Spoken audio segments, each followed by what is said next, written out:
Hi, this is John Zwarzina here with Jeff Green, and we're going to go over a land trust agreement today. Jeff, how you doing? I am doing great. How are you, John?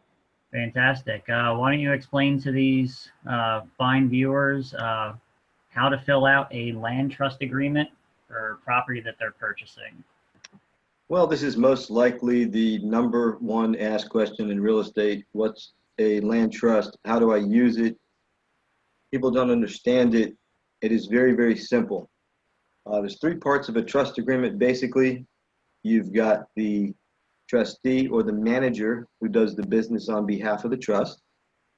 You actually have the owner who is the beneficiary or settler or grantor, the actual owner. And the third part of it is just the trust itself. A trust is actually a vehicle for holding property.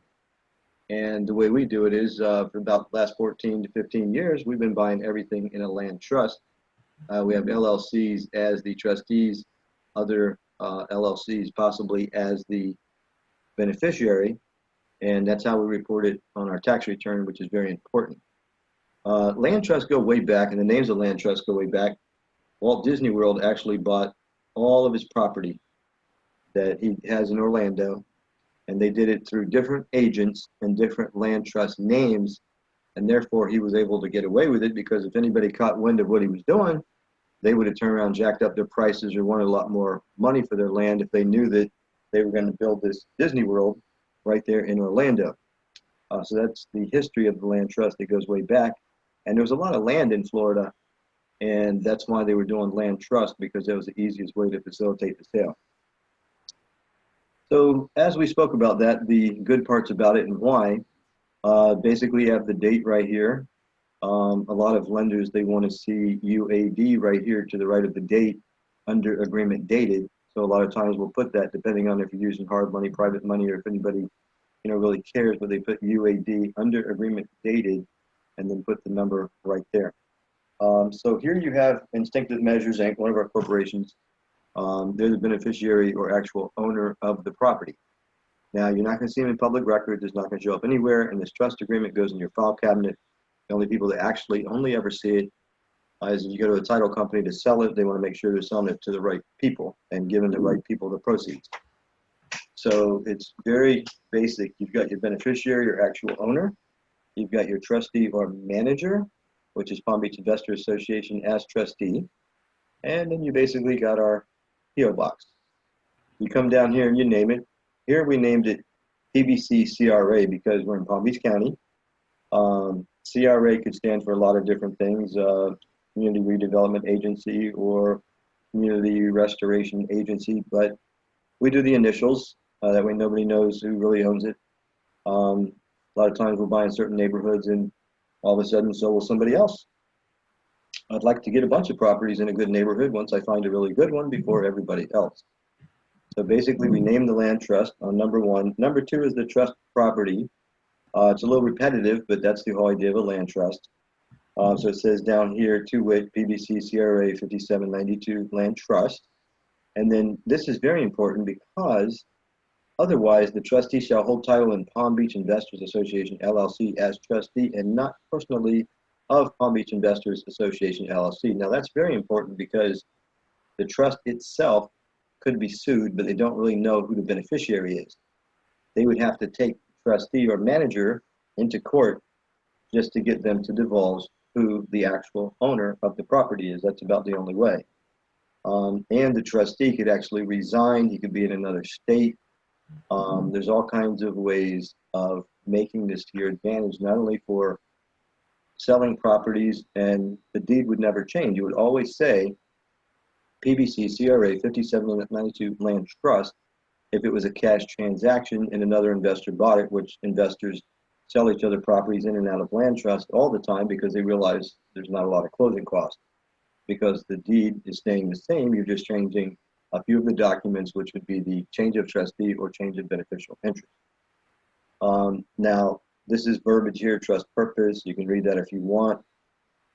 Doesn't mean a whole lot. Consideration. I've used this same exact land trust agreement for about the last 14 to 15 years, and it's been through many, many title examiners, and it works, and it's a good one. Consideration, you can pay the guy $10, but basically the verbiage is in here about the rights and duties. If you get hung up on all this reading, it's not going to do you any good, because this is a good land trust agreement. It has everything in there that's necessary to hold the title to the property and get paid at the end. Rights and duties of the beneficiary. This has to do with the trustee and the powers of the trustee. We're going to roll right through that. Just keep going, keep going.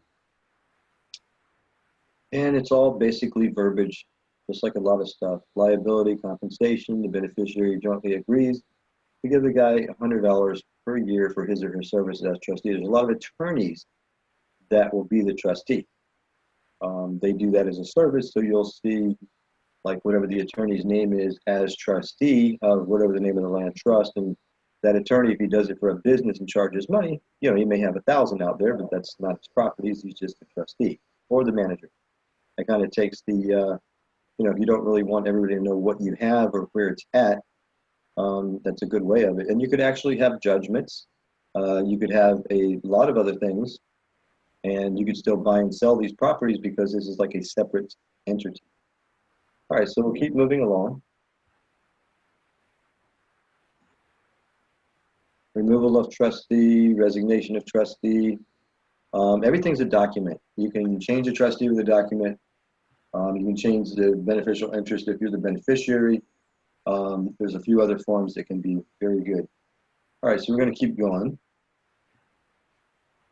And we're going to scroll through this. Okay, death or incapacity of a trustee. I never, ever, ever fill this out because if it's an LLC, there's always somebody else. Or that LLC could actually be sold to someone. So this is not really a necessary area, especially if you have 3 or 4 people in the LLC. Beneficiary not bound by trustee. Trustee is not an agent. See, these are just different things in the agreement, but basically it is the land trust. All right, so keep going down. Income tax returns, it just says the IRS, of course, they want you to file a return. That's what I was saying before. The LLC or trustee or beneficiary runs through one of those corporations just to make sure. So we're going to go down near the end because this is all just verbiage. And here we go. Okay, the trustee. Here's what you've got to do. There's one page for the trustee. My son Robert Green is the managing member of Palm Beach Investors Association. And then we had it notarized. We'll go to the next page. And there it is again, the beneficiaries. He's also a signer on that corporation. That works out very well. Then we're going to go to the last couple pages. And there you go. Known by street address 57. So this is the first time they've actually asked for the physical address. Trust property. Property put into a trust, Exhibit A. Beneficiaries and their interests. Okay, who actually owns it? Here's the owner. Palm Beach Investors Association, not the owner. The LLC, it's just the trustee. Just the manager doing business on behalf of.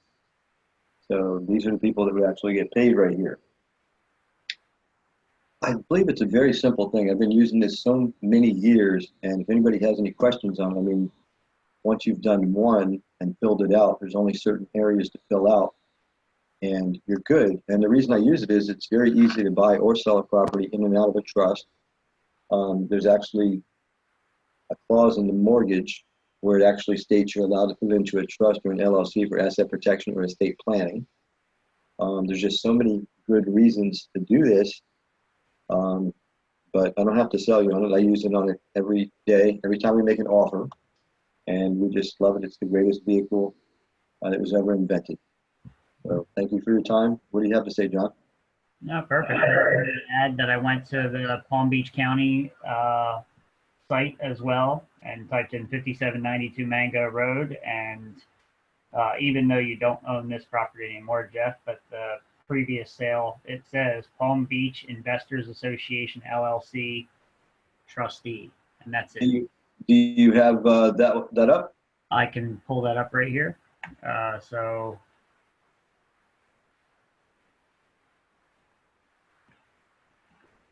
just type in 5792 Mango Palm Beach County property appraiser. Love it. That's your first step, first thing in the morning, looking at a property. And then here we go. See, we bought this from the auction, actually, right from Palm Beach County auction. It was next day money. So we got that back in June.